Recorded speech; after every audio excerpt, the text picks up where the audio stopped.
May it please the Court, Perrin Disner for the appellants, Luvdarts and Davis Royce. It's an honor to present this case. It's a very exciting case because it's an interesting question at issue. Does the Digital Millennium Copyright Act, which has been applied widely to all kinds of questions of secondary copyright infringement, does that apply to MMS, the digital mobile-to-mobile device messaging system that the carriers have cooperated to create? We submit that it doesn't. There's multiple ways that it doesn't fall under the auspices of DMCA. Primarily, Digital Millennium Copyright Act, Section 512I, specifies that for qualification, a system must have standard technical measures that the rights holder can access and search the operator's system for infringing content. And that's how the Napster plaintiffs found their copyrights on this system being misused, because Napster operates on the database that the infringers use to find the things that they're infringing.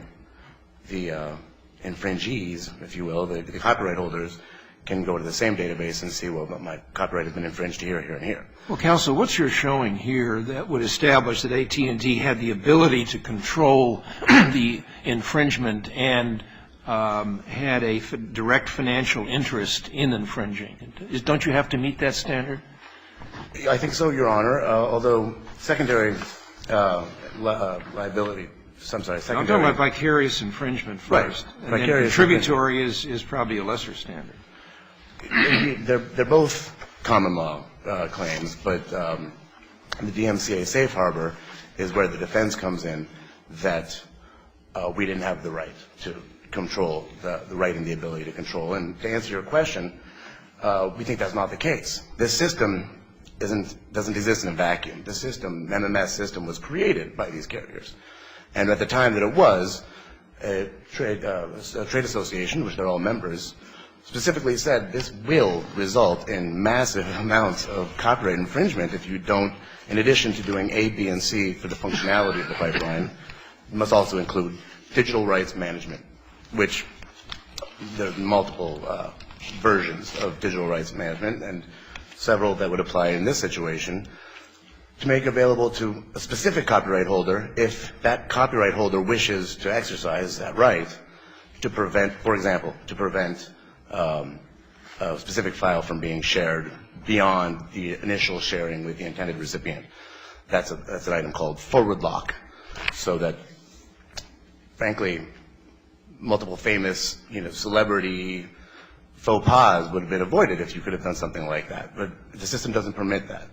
Another option, perhaps I've created something that is really cool, that a lot of people would like and would share widely, that I might have an interest in being shared beyond my initial sharing, but then every time that a carrier charges its customer 25 cents or 50 cents for, sharing that content again and again and again, a quarter or a dime comes back to my pocket. That would be called throughput. These are all different approaches to DRM.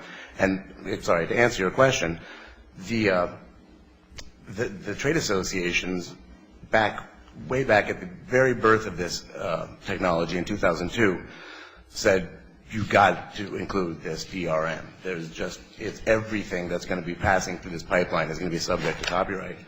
And if even 1% of that is unauthorized, that's 500 million just in 2010 alone, compared to 1% of the 56 billion that were sent.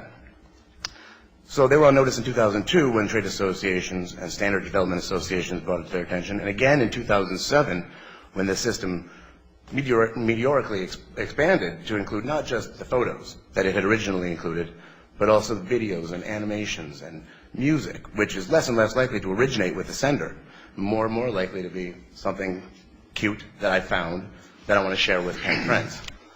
Well, how do you get around the holding of the district court that the plaintiffs have not alleged that defendants can monitor or control the content that is transmitted by third parties on defendants' networks?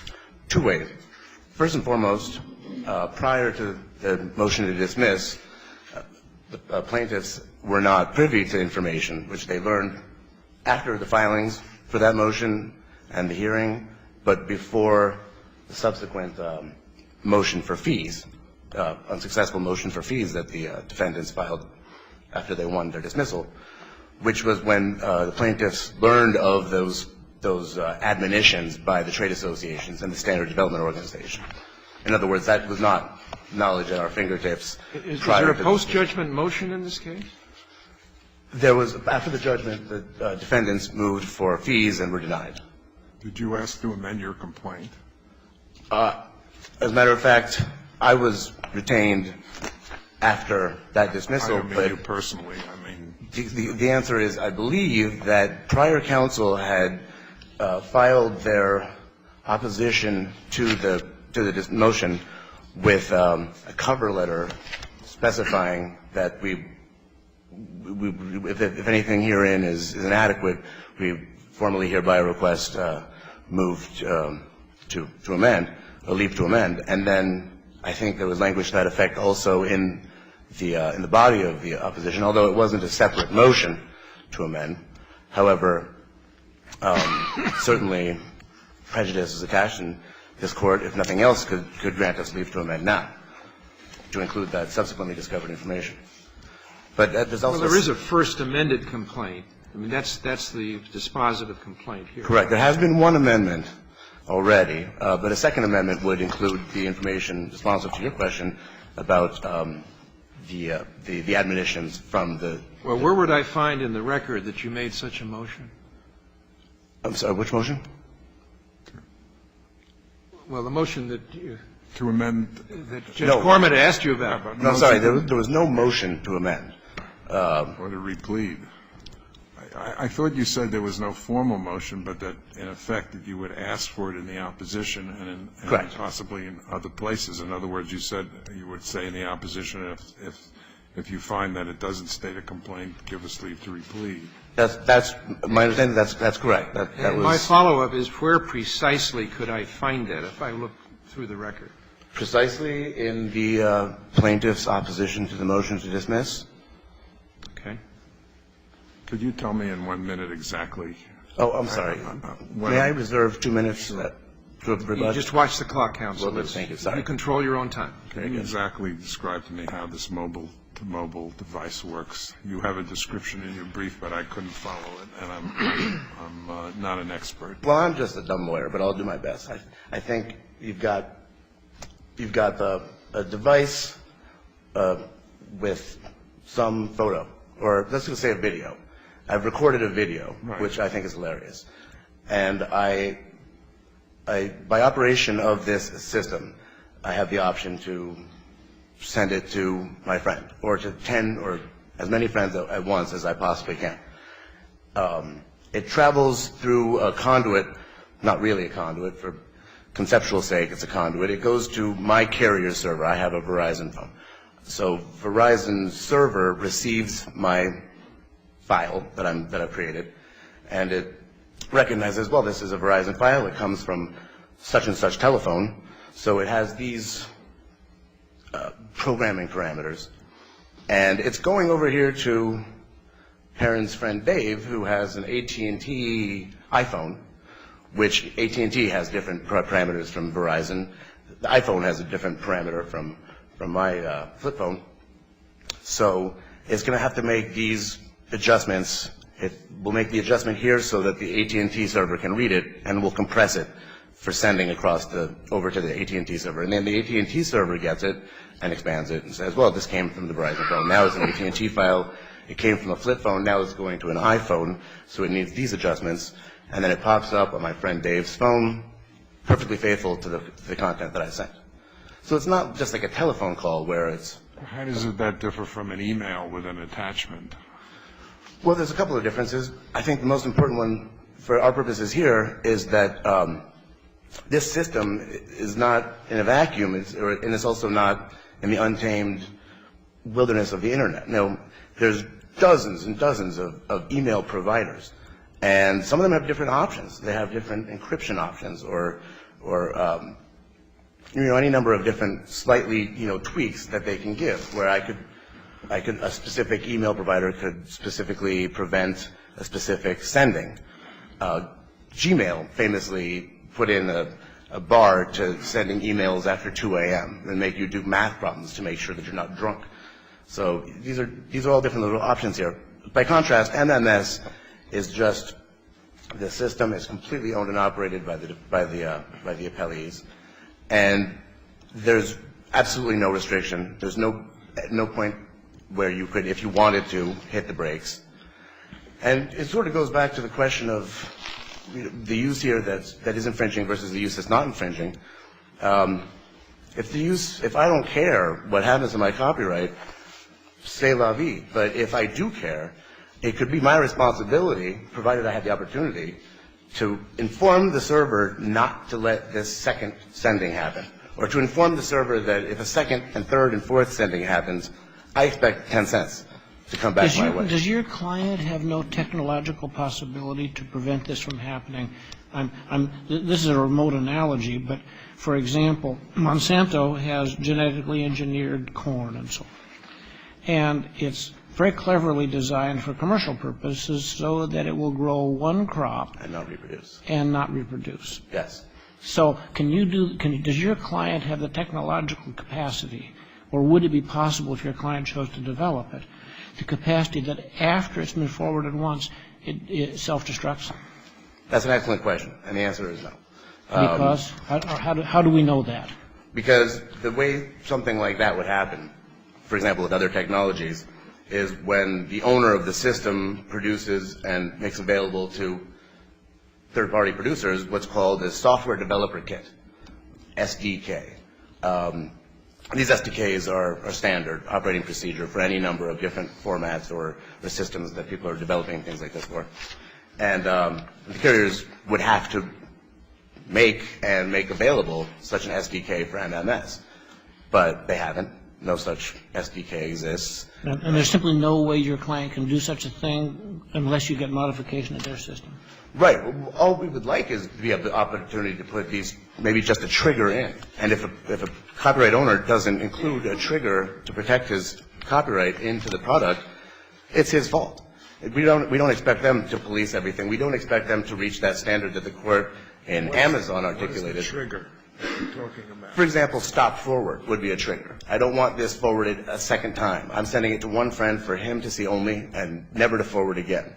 Stop forward. Why would there be an obligation on AT&T to do that? No, the point is that it's a shared obligation. In fact, the court in Napster specifically said it's not fair that Napster is solely responsible for all this policing. There's a responsibility here also for the producers, and that's what ultimately happened, is that the producers had to go through the database as well, and then inform Napster, and sort of that's where the standard lies today. It is a partnership, but the partnership relies on at least the opportunity. For example, I mentioned the standard technical measure of just letting us know at all that such and such infringement is happening.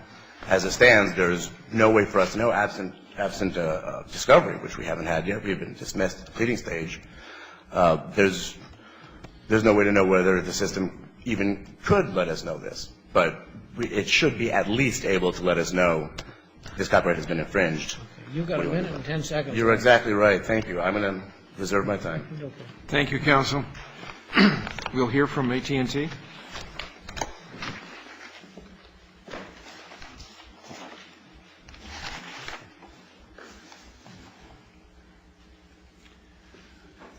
Good morning, Your Honors, and may it please the Court. My name is Bruce Joseph. I'm actually here representing T-Mobile, one of the carrier defendants, and I'm responding on behalf of all of the carriers. Very well. I think we can cut through plaintiffs' variety of shifting theories with 3 points that highlight the central flaw in their case. This case concerns a communications network that the carriers developed at their own considerable expense more than 10 years ago with a wholly lawful purpose, enabling their users to send pictures that they took with their cell phones. Plaintiffs admit the technology is tremendously beneficial and enormously popular, and in their brief they argue that there are 56 billion messages sent each year. That's more than 150 each month. Second, plaintiffs came along 5 years later and actually more than 5 years later, and tried to build a business around exploiting the carriers' networks. But now they want the carriers to change those networks to take special account of their products and to better serve their business. But plaintiffs admit now that for them to obtain the result that they're seeking in this case, this court has to change the established law of vicarious copyright liability, and that's a radical change that they seek.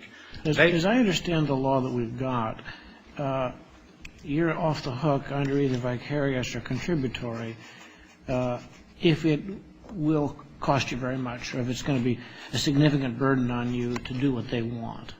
But if it would be just dirt cheap and you could do it with the flick of a switch, then maybe you have some obligation. How do we know from the pleadings in front of us that you can't do it really, really cheaply? Well, first of all, Your Honor, I don't think the law is quite if we can do it with the flick of a switch. There are two different doctrines here. For contributory infringement, which they haven't alleged and they're not arguing here, there has to be, according to the Napster case and the Amazon.com case, specific knowledge of actual infringements. And if you have that specific knowledge, not to get that specific knowledge, you have to be able to take simple measures to stop it. Now, that's not even alleged. They're not alleging that. On vicarious, the court was very clear in both Napster and Amazon.com that you've got to take the systems as you find it. Moreover, they haven't alleged simple measures. I mean, what they have done is they've thrown a number of technical terms around, and they're throwing more technical terms that they hadn't thrown around before in front of this court. They're throwing around a variety of technical terms to say conclusorily, yeah, these are computers, they're smart, you can do it. But what they say we can do has shifted over time. In the complaint, it was, quote, a metadata-based DRM system to enable us to track back to the users. Before the district court, what they argued, and by the way, they never made this argument about retrofitting the system before the district court. So frankly, it's waived, Your Honor. It should be deemed waived. Before the district court, they said we actually had the ability using our existing billing systems. They don't press that before this court because it's nonsense. Now they've created a new fictitious DRM system, which they call the trigger-based system, where somehow the servers that are part of this conduit. And DRM means? I'm sorry, Your Honor, digital rights management. And there are various forms of digital rights management, and none of them look anything like the system that they're arguing before the court. But let me not lose sight of the fact that they didn't make this argument before the district court. And by the way, just to answer one of the questions you had, the request for leave to amend was not a formal request. In the context of their opposition, they filed a paper called a notice of opposition. And in the cover notice, they said, and by the way, if you think you're going to dismiss, we should get leave to amend. But then they never argued it. In the entire body of the opposition, there's no argument for the leave to amend. There's no argument for a right to leave to amend. There's no proffer of what they would say if they were going to amend. Well, Nothing. They'd have to know why the judge thought it was the complaint didn't suffice. They didn't do it afterward either, Your Honor, after the judge issued his order. And they haven't, frankly, they didn't argue in their brief, in their opening brief before this court, in any way that passes the Christian Legal Society standard, that they should be granted leave to amend. They've waived it on the appeal also.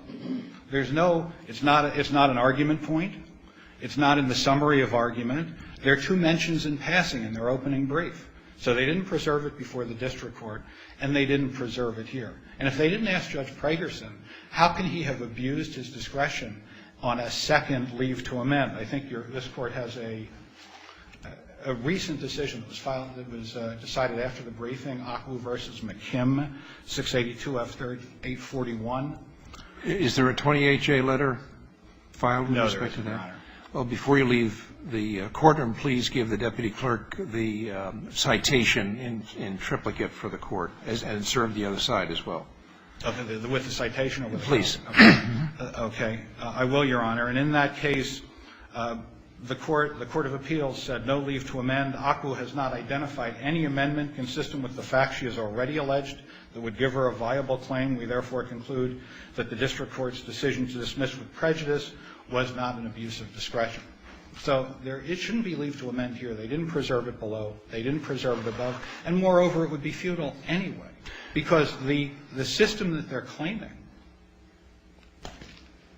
is frankly inconsistent with the documents that they're trying to put into the record. Counsel, help me with the physics of all of this. What would it take from an engineering standpoint to accomplish what they have in mind, which I gather is put some sort of a bar on a resend or a forwarding of the message, well, Your Honor, or the photo, or whatever it is? There's nothing in the record. The only thing we have that talk about it are the documents that they've asked you to take judicial notice of. And in each case, nothing is done in the network. Nothing is done in the carrier's network. In those documents that they've asked you to take judicial notice of, this forward lock they're talking about is hard-coded in the cell phone. It's not done in the network. And all of the other systems involve encryption.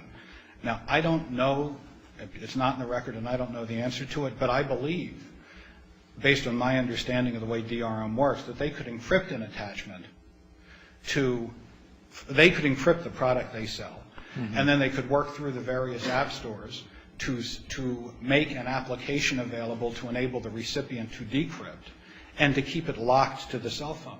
But again, none of that's done in the network. The networks handle 150 million plus messages each and every day. This is not something that can be done within the network.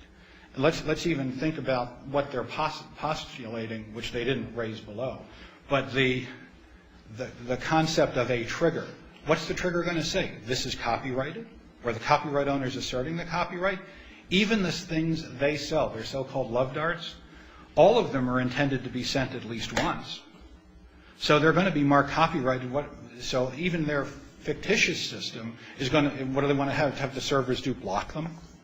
But they sell them for the purpose of sending them. And many of them, and this is alleged in the complaint, I mean, this is in the record, they sell for the purpose of unlimited distributions and with rights to make unlimited distributions. So there is nothing for these triggers to do if these triggers even existed in the first place. And there's nothing in the record to suggest they do exist in the first place. And there are no allegations in the complaint to make it plausible that they exist. Counsel, would you also respond to counsel's argument, if I understood his argument correctly, that this case is controlled by the Napster case and that the same principle should apply here? Well, Your Honor, I think I heard different things from counsel. First, his big opening statement was the DMCA doesn't apply. Well, the DMCA provides an affirmative defense. We're here on a motion to dismiss. The DMCA, and you can look at Ellison versus Robertson and Amazon.com both for that proposition. The DMCA didn't change the underlying doctrines of secondary liability and copyright. The underlying doctrines of secondary liability were set by the Supreme Court in Sony and the Supreme Court in Grokster. And this court applied, indeed, in both Ellison and Amazon.com, Ellison versus Robertson and Amazon.com, this court said the standards for secondary liability in copyright law apply. So the DMCA is a red herring. So now, unfortunately, Your Honor, I fear by having gone off on the DMCA, I lost track of the question I was answering. Well, if I understood his argument, he said the principles that were established in the Napster case compel judgment in his favor. I mean, they don't. I mean, the principles that were established in both the Napster case and in Amazon.com was for purposes of vicarious liability, your right and ability to police your system is cabined by the existing architecture. In fact, there's a specific quote in Napster that says exactly that. Napster and Amazon.com don't have different doctrines of vicarious liability. Amazon.com, which involved Google, just applied the doctrine of vicarious liability that was articulated in Napster. And in Napster, this court made very clear that the standard was your current architecture gives you the practical ability and the right to control infringement. And they have conceded that ours doesn't. That should be the end of the case. Moreover, their request for an expansion would run counter to the teachings of Sony from the Supreme Court and from the teachings of Grokster from the Supreme Court. which recognized that these doctrines of secondary copyright law, first of all, copyright law is wholly statutory. The Supreme Court said that in Sony. And second of all, in both Sony and Grokster, the Supreme Court made very clear you've got to worry about inhibiting technology on the one hand. There's a social interest there, and there is, of course, a social interest in copyright. But you can't expand these secondary liability doctrines in a way that unbalances those concerns because you will inhibit the development of technology. Imagine, if you will, the world that the plaintiffs postulate here. You invest billions of dollars in a network, and sometimes later, somebody who developed a product for your network comes along and says, you've got to change that network, and now you've got to go to court and defend why you haven't done something.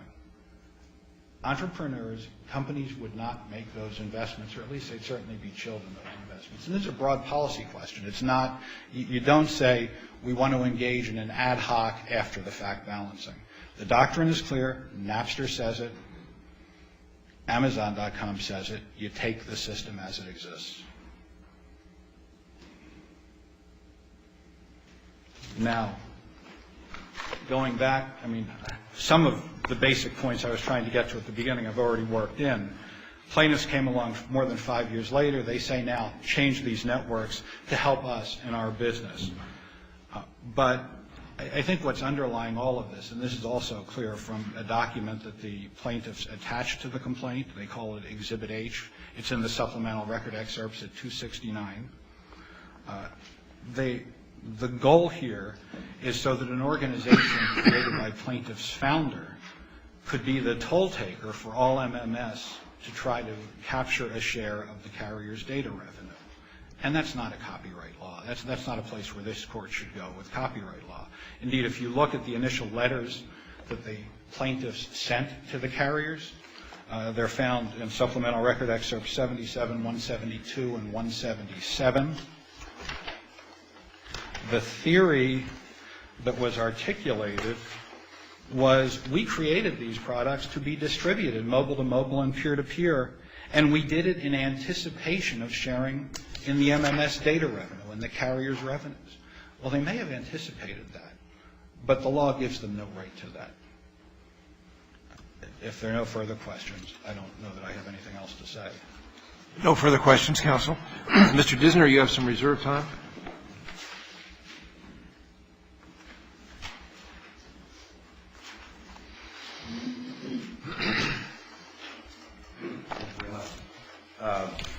Briefly, the court asked about the balancing of the hardships, and I think that's a valid approach to this. Of course, we've had zero discovery yet that would really inform that analysis, so amendment, at least for the purpose of discovery, I think, would be justified for that reason. It was alleged that or it was argued that plaintiffs can encrypt their things in response to the court's question to me earlier, but I don't have the ability to do that on my telephone. I don't have a fancy, cool phone. MMS works for even the old first-generation phones, and I can't download an app onto my flip phone to encrypt what I want to send.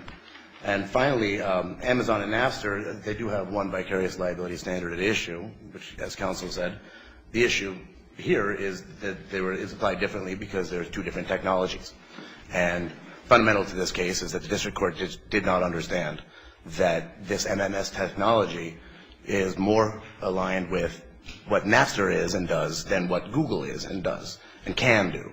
And the image recognition technology mentioned in the Amazon case as, you know, a total pie-in-the-sky pipe dream, A, is even more realistic now than it was then, but B, not even necessary with the contribution per Napster of the partnership in policing by the content owners. Thank you, counsel. Thank you very The much. case just argued will be submitted for decision.